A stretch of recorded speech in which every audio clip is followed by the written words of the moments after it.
I am joined by Lindsay Kite. She is one of identical twins. They are two twins who promote body image resilience after getting their PhDs from the University of Utah in the study of female body image. But they also have a book called More Than a Body. I'm just so excited to have you on. How are you, Lindsay? I'm good. Thanks so much for having me, Morgan. Yes, I'm excited to get to talk with you because your book is so powerful for so many people. I'm shocked how I hadn't heard of it until I stumbled upon you guys on social media and I was like, these guys are perfect. I need to have them on the podcast. So tell me a little bit how you guys got into this line of work. Sure, yeah. Well, thanks for this invitation. Whether or not you had heard of our book or our work or whatever, I'm glad you stumbled upon us. So, love that. And I can fill you in on the whole background. I would say Lexi and I first got started in this work because we had been so affected by our culture's really crazy, harmful ideals about bodies and weight and beauty growing up. And so we were kind of primed to recognize this as a real issue within ourselves. So I guess I'll start from when we were both in college and we were trying really, really hard to be different, but we both took separate sections of the same class on media literacy. So it was basically just the ability to see and deconstruct media messages, why images and texts are curated the way that they are and engineered the way that they are. And one of the elements of that was on gender and how women are represented and portrayed in such specific, narrow, one-dimensional ways. So Lexi and I grew up feeling so abnormal, just so embarrassed of our bodies and like we were just so gross and overweight and will never be good enough and always striving for more. And in college, once we both were in these separate classrooms learning this message that we had kind of been tricked into thinking that we were wrong, that our bodies were uniquely gross and problems in need of fixing. And instead, that was something that media was literally profiting off of. That there are so many industries, corporations, and people that were banking on us feeling so insecure, always needing to buy the next product or the next diet plan, whatever it may be. So, Lexi and I, being identical twins, I think we're always really hyper fixated on what we look like because everyone else was about us. Meeting people growing up, really still to this day, when we're together, we'll meet someone for the first time. They will look us both up and down, just scan our whole bodies and faces. And especially when we were little, they would pick out those little differences. Oh, okay, so you're the one with straighter teeth, or you're the one with the rounder face. And it was always just kind of a competition, but it made us really, really fixated on what we looked like and how we compared to each other. And I remember constantly scanning my twin sister's body up and down to see, okay, that's what I look like in those pants that we share, and just being really, really self-conscious. So learning about that in college and starting to figure out that actually your body image is this whole it's a construction. It's built by our society, and so many of us have it, regardless of what we look like. We feel so negatively. That was kind of the start of so much more. That led to how many years? I guess 10 years of higher education. Lexi and I both earned our masters and PhDs, and we did it together and did really complementary research about the objectification of women, how we see ourselves as objects. Not only why that happens, but how to fix it, most importantly. And that's the body image resilience that you mentioned earlier. It's so cool that you guys, as identical twins, had planned, we're going to have our own lives and we're going to do our own thing. And somehow it still panned out that you guys ended up studying the same thing, coming together and really Yeah. focusing and understanding this stuff together. I think that's awesome. So Yeah, isn't that wild? We wanted to be different so bad and just couldn't do it. We just couldn't. We have the same interests and had such similar experiences that we decided we were just going to use our powers for good instead of evil and stop fighting so much and being in competition and instead focus on the same thing and try to do some good. Thankfully, it's really helped. I think our work has gone a lot further and we've been able to do so much more than we could if it was just one of us solo. Things have evolved in the oh man, we've been doing this for 15 years, 16 years. We started in 2009 when we wow. finished our master's degrees. So yeah, this has been an ongoing process. I think that's super cool. And sometimes you just got to let life work out how it's supposed to work out instead of fighting it. So it sounds like that's kind So of what true. happened. Totally. I don't think that we can really start the conversation about why the work you guys are doing is so important without discussing the root cause of body image issues. You know, before you came on, I also had a friend on, Kara Clark, who's an integrative health, really is focused on you feeling good in your body, and that's the focus, rather than focusing on the diet and trying to change your body. How do you feel good? Let's find a way to make you feel good. And we talk a lot about root causes. And I think this is also a topic where there's a root cause to this, and there's something that created this and is part of this story that we all often don't get to the bottom of when we just feel, I hate my body, and that's that. But there's something behind that. So, can you kind of share a little bit about what that might be? Yeah, definitely. The root of all of this and the research that Lexi and I have done has really pointed to the objectification of women's bodies. So in our culture, all of the media images that all of us have been surrounded by since we were growing up has been really curated so that women look one particular way. So think of the media images that you were surrounded by growing up. Of course, media was a little bit more limited then, but we all shared these same cultural images and messages about which women were worthy of being featured or depicted in media, whether it was your local news anchor, a national news anchor, what girls look like in your favorite TV shows, movies, magazines, advertising you'd walk past on the street, like literally everything.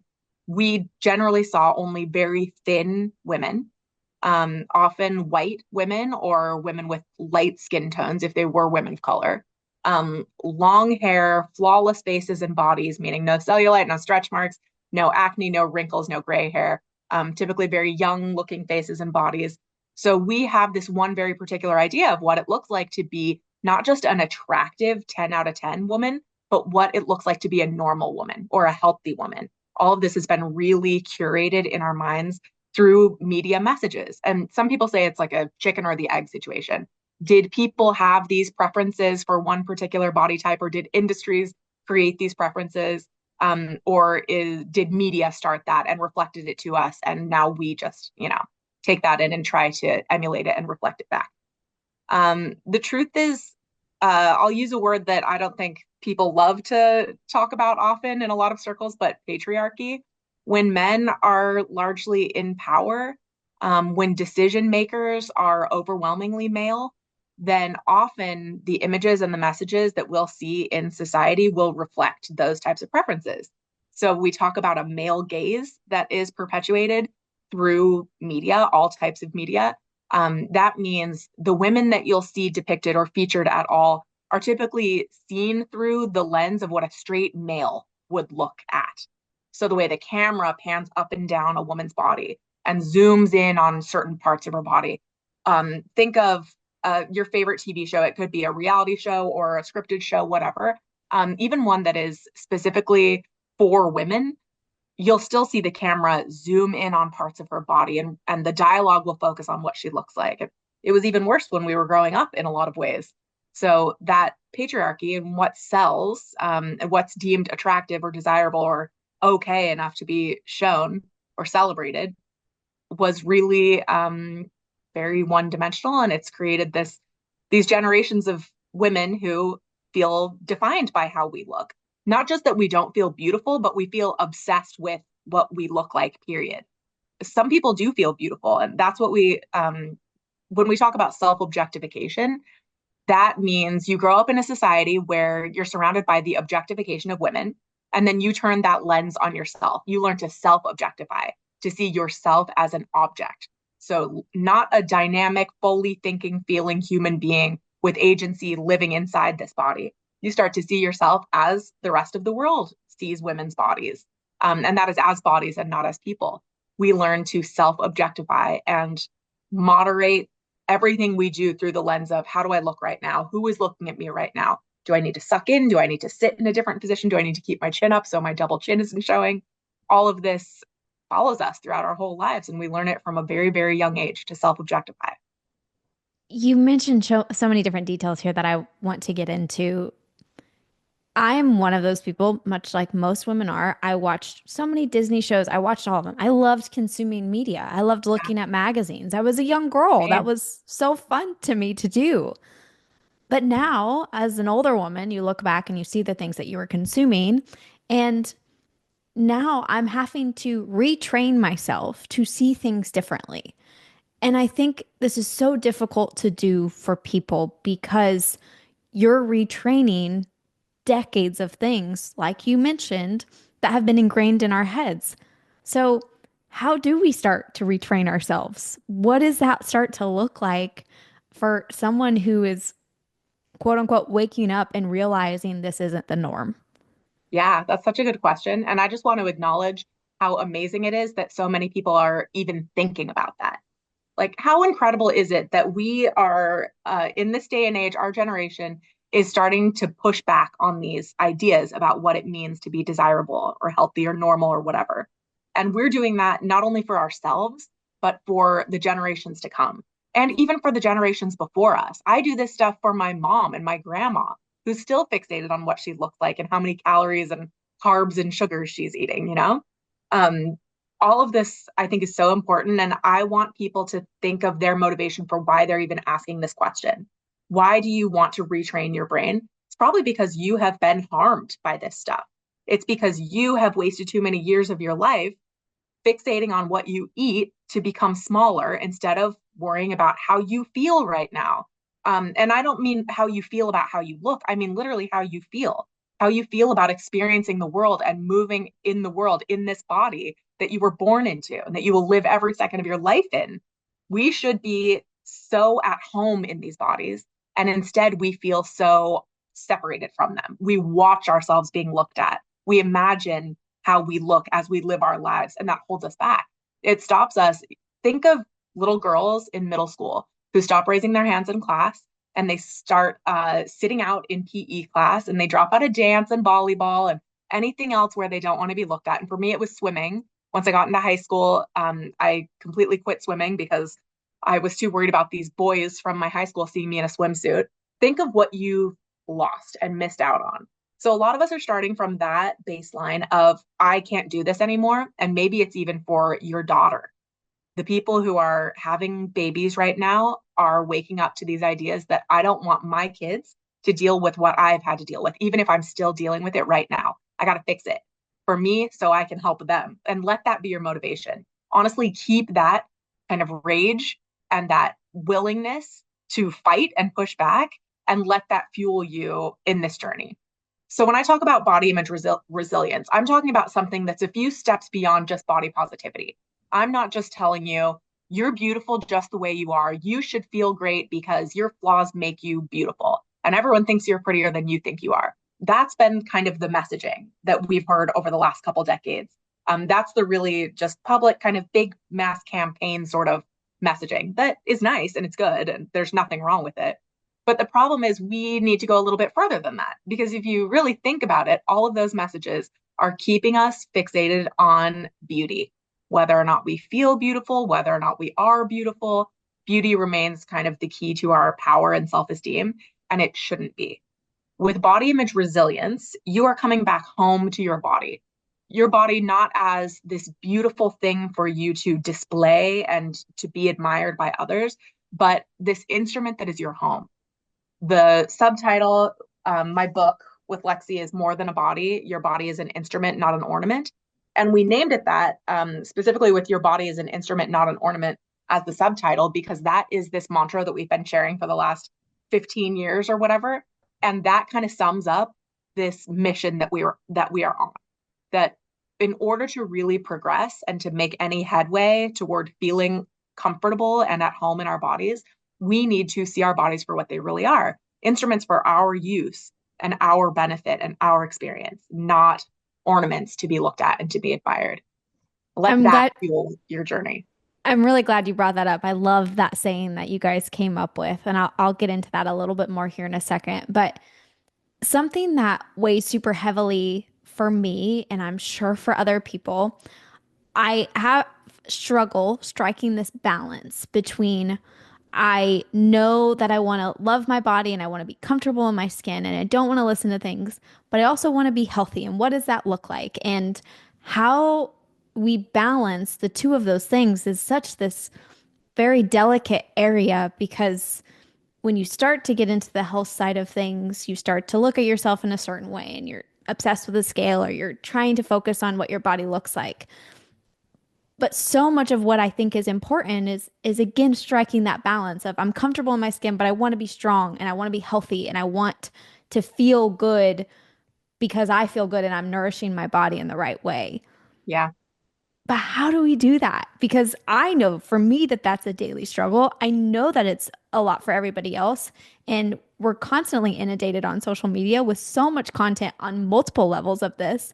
So, how do we sit there and find that delicate area where we're honoring the fact that we don't need to change, but also we want to be healthy? Yeah. Your question is great, and it reflects one that everybody in especially our society asks when they start to be confronted with these topics. And it's actually what my whole dissertation research was based on. My research was on how women define health and fitness for themselves, how they understand it. What does it mean for a woman to be healthy and fit? And how do we fix it? Because at the root of your question, it shows this confusion that almost all women and all people in our culture share, which is the idea that health means looking a certain way or weighing a certain amount. And when you really dig into the real research on what health and fitness truly means and how to truly define it in an effective way, you find out that your weight, your appearance, your body fat percentage, all of that is actually a really flawed way of thinking about a person's health and fitness. So, mass research since the 70s shows that the most effective way to determine a person's health or fitness is their physical activity level, not how they look while they're engaged in physical activity, not whether they're running marathons every month, not how jiggly their thighs are while they are engaging in that physical activity. It's simply how often you are moving your body and getting your heart rate up. That is how you can judge health or fitness for most people. Obviously, go to the doctor, get all of the testing done that you possibly can to find out what's really going on in your body because everybody's body is different. But the reality is you can judge whether or not you're healthy or fit by internal indicators like your blood pressure, your cholesterol, your blood sugar, your respiratory fitness, all that kind of stuff that a regular doctor can help you really get a handle on, and how often you are active and getting your heart rate up. People who are totally healthy by all of those measures look a huge variety of different ways and weigh a huge variety of different weights. So when I say your body is an instrument, not an ornament, that is actually the answer to your question. I want to be healthy and I want to love my body means I'm going to use my body as an instrument because my body is important to use. How I feel better about my body is by using my body, honoring my body, engaging in enjoyable activity. And that is truly the best way to improve your body image is to think of your body as an instrument and to actually use it that way. My research showed that most women define health or fitness by their weight, their body mass index, or their pant size. And so my whole dissertation research was how do we intervene to share accurate information about how to define health and fitness so that women can have a better understanding for themselves and then set better goals for their own health and fitness.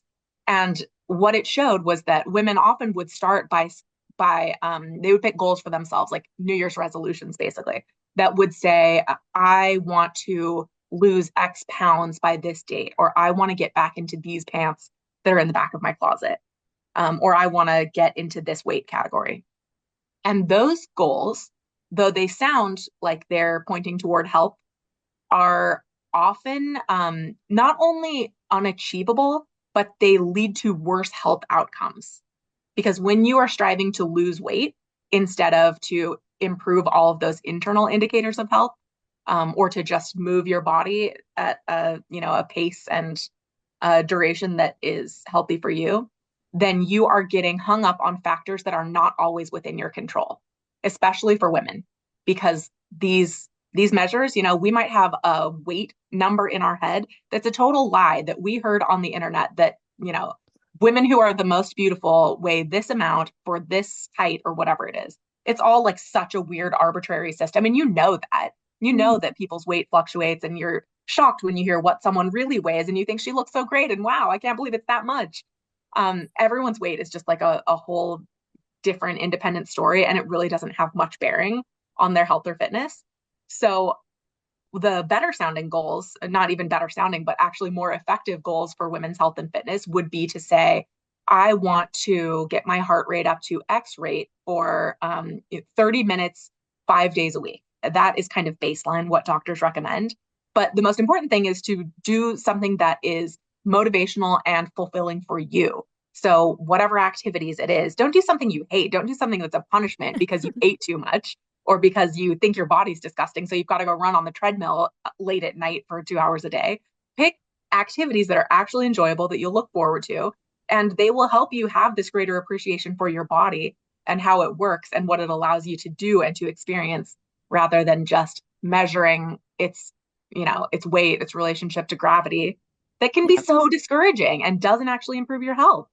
I'm so glad you refer to it as a relationship to gravity because that's really all it is. Right. Isn't It's it arbitrary? pointless.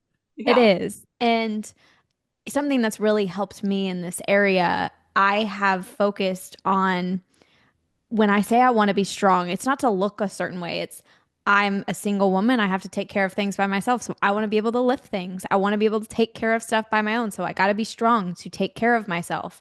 And I want to feel good because feeling good means I am a good person. I can be out there living in the world and interacting with the world because I feel good because I'm nourishing my body in a way that feels really good to me.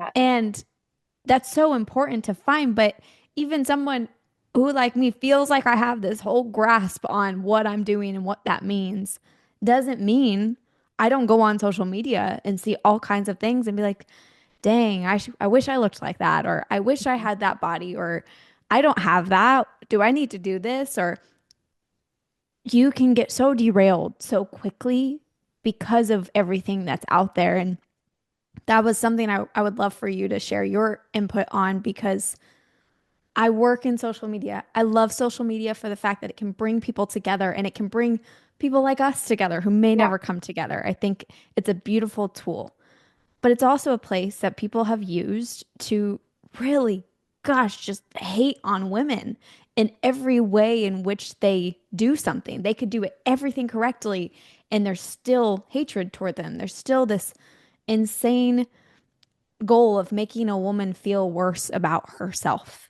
Yeah. And I don't know why that continues to keep happening, but I just love your input on that because I know when I get on social media as a woman, I hate being there sometimes because I know that I'm going to get hate simply for existing. Yeah. Well, it comes back to what I said at the beginning about it being profit driven and sexist. So, really, these beauty ideals are a way to keep women in our place. Like, women aren't really able to progress as much personally in our individual lives and in society collectively when we're so fixated on how we look and when we're measuring ourselves against these really unattainable and really hypersexualized, out of reach images that we're comparing ourselves to, often totally photoshopped and filtered and edited and everything else. But I just want to honor how difficult it is to live in a society like this and to be surrounded by these types of images and messages for our entire lives. You could be the most educated, the most successful, the most loved, well informed person who's totally at ease with yourself in every other category. But if you're a woman who lives in this Western society where we are being evaluated by how we look and we're judging ourselves according to those same measures, then you're always going to come up short. And so this is not a you problem. This is not an individual problem of any one of us not being strong enough or having high enough self-esteem or having enough willpower just to, abstain from eating all that stuff that I know I shouldn't have eaten or having the discipline to exercise more. All of that points back to me as the problem, you as the problem, you not having enough self-control, you not, doing all the right things in order to be as hot and thin and sexy and young looking as you think you need to be in order to be happy. What I want to point out to you is that that's not the case. And our whole society, our whole culture, and so many industries are engineered to put that blame on you when the reality is that this system that we're surrounded by is really the thing to blame. It's been so carefully curated to drive those feelings in us so that we will then buy the products and follow the people and engage in the activities and the services that make people money and that keep this hierarchy in place where women, we're never quite good enough. We're always going to need to try to be better because we're not quite worthy of love. We're not quite worthy of empowerment and happiness and confidence and whatever else we want because we just don't quite look the part, even if everything else in our lives is 10 out of 10. That is a losing system. It is a rigged game. And that is the game of objectification, where we are objects. And these objects, the rules for what makes a good object, a perfect object, are ever changing, are impossible, always perpetually just out of reach. And how do you know? Because even the most beautiful 10 out of 10 women in this world don't feel perfect. They don't feel like they are always worthy of that love or, their images are getting edited 100% of the time. They are still getting cheated on. They're still having major health issues. They are still going through the same difficulties that all the rest of us are dealing with in our bodies that are, flawed compared to theirs. And I Yes. also just want to point out that these things that we want, like what you said, we want love, we want confidence, we want these, success in our careers. These are all universal human desires. We want all of this. And yet, men are able to achieve all of that without having to have a body that is exactly perfect and up to these really particular standards. And I'm not saying it's not difficult for men because men are being faced with a whole variety of appearance related ideals and ideals on a variety of other factors about their success, their wealth, everything else.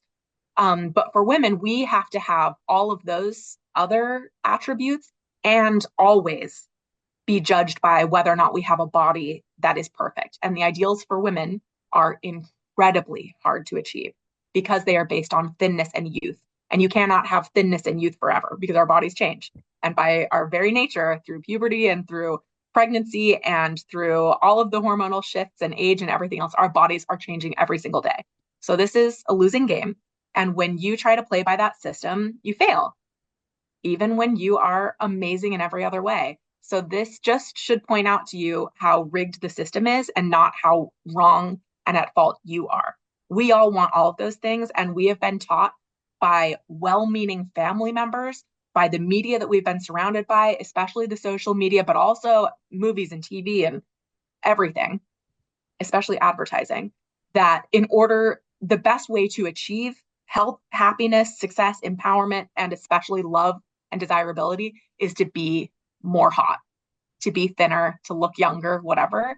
That is all not true. It is not true. I just want people to be so critical when that thought enters our minds. We think we're improving our lives by losing weight or by, getting the new cosmetic surgery or whatever procedures, when in reality, we are just striving for this bar of perfection that continues to be raised further and further out of reach. And the closer we get to it, the further we feel from it so much of the time. It is a losing system, but we can feel happy and confident and at home in our bodies, regardless of how we look. Literally, this body that you're sitting in right now, I'm talking to everyone who's listening. This body that you are in right now, you can be at home in that body because it's yours. It does not matter what you look like or what you've done. And, you might feel like, well, no, I don't deserve that because I have no self control and I haven't done all the right things and gotten all of my shit together. The reality is, you are worthy of love, of empowerment, of confidence, no matter what you look like and what choices you've made, because you were born into this body and this body is important and it's yours. We need to start from that standpoint that your body is your home, it's not your enemy. I love that I put myself in the position to then to have you share that because again, it's back to what you're saying where we all have these feelings because we're human and this is a real thing that we're experiencing day in and day out. And so as much as somebody can be so well versed and so you know that the right things and you know the right way to see it, it doesn't mean it's not going to creep in and try and come back at you all over again. Something that I really feel that has helped me because it's also in this all these beauty trends and the fashion trends, and you need to be doing this cosmetic thing to what you said. Something that's really helped me is that I've kind of taken the power back in all of that, where I don't participate in trends unless it's something I love.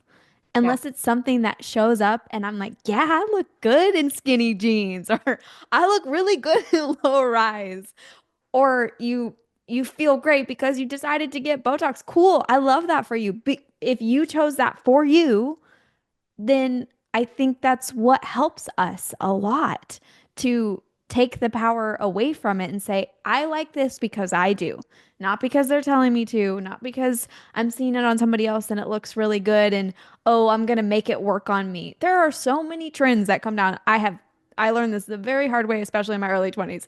So much does not look good on me. That is not built for my body. I say that often, especially when it comes to the fashion industry. I have a very short torso. I'm very short. Most things do not fit me. And I had to stop falling into the trap of Yeah. the advertising and say, I have to do this for me. And if I like this trend for me, cool, I'll get it. But I'm not going to participate just because it's the cool thing to do. And Yeah. taking that power back really helped me. I like that. Yeah, there's so much freedom. I think sometimes that comes with age a little bit, where it's like, I remember the last time that trend was around and it didn't look good on me then. And, when I was in seventh grade trying so hard, I don't have to do that now. Like, I'm 39 Exactly. years old. I get to wear, skinny jeans as long as I want to, or high-waisted jeans, even when low-rise jeans are coming back, because I know that I physically cannot withstand another round of low-rise jeans. I can't do it. Exactly. And I hope that having conversations like this ingrains it even sooner for people in their lives. We've Yeah, had, to your point, it comes with age, it comes with wisdom, but I hope that us talking about it ingrains it even earlier and continues that. And maybe someday we finally push it all the way back and there yeah, isn't this lingering thing that's existing out in society. Long game. I love a long game, so we are here for that. totally. Yeah. We're fighting that hard fight. But Lindsay, thank you for joining me. Thank you for being on. Is there anything else you want to make sure you want everybody to hear that you feel is so, so important? I would say that I would put this all in this model of body image resilience. I mentioned that word, and I just want to point out that the last things we were just talking about, um, wanting to be able to feel good and make choices that help you feel more comfortable rather than more at odds with your body. All of that fits in this model of body image resilience, where we start out what we call a state of normative discontent, where most of us feel pretty crappy and uncomfortable in our bodies. Our body image is poor. Then we are always faced with what we call these disruptions to your body image, something that makes you question or rethink your relationship with your body. So it might be comments from another person about how you look. It could be going through a breakup, a pregnancy, really anything that makes you change your relationship or your view of your own body.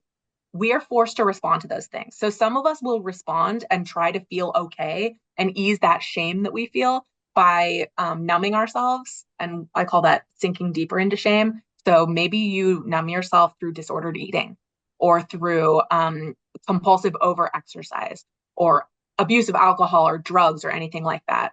Cutting, self harm fits in that category. The other things, like things you just mentioned, where you're trying out the latest fashion trends or you are planning for the next cosmetic procedure. Maybe you're getting Botox. Maybe you're saving up for breast augmentation or whatever the thing is that you think you need to fix. All of that is a way we try to keep ourselves, keep that shame at bay and just stay comfortable and stay in that comfort zone. Unfortunately, those things don't last very long. So even if you do get the Botox and you do get the new fashion, whatever, um, you do go on the liquid cleanse for the weekend, it doesn't ultimately solve your problem because we come back to the same place we always were, that normative discontent. And we're always going to be disrupted from that state of normative discontent. The way out is to start building your body image resilience. So when you're faced with a disruption the next time, you read a negative comment about yourself, you see a video or a picture of yourself that you hate, if you gain weight because of a health problem or whatever the thing is, that's when you're disrupted. Your shame is at the surface, and you can choose how you respond to that. You could do the same things you've always done, and maybe it's through prescription drugs or self harm or a crash diet, or you could say, I don't want to be in that same cycle for the rest of my life. I don't want to slap a band-aid on it. I instead want to build these skills to be able to respond better this time and next time and next time and next time. And it gets easier every single time. That's what I want people to know. You might still be struggling now at your old age, but you don't have to struggle this much the next time a disruption comes along. And that is if you take the time now to learn how to come back to your body as your home, to see your body as your ally instead of your enemy. And you do that through building up your media literacy, learning to question media images, learning to curate your social media feeds and all of the images that you take in because they are teaching you what is valuable and what makes you okay or not okay every single day.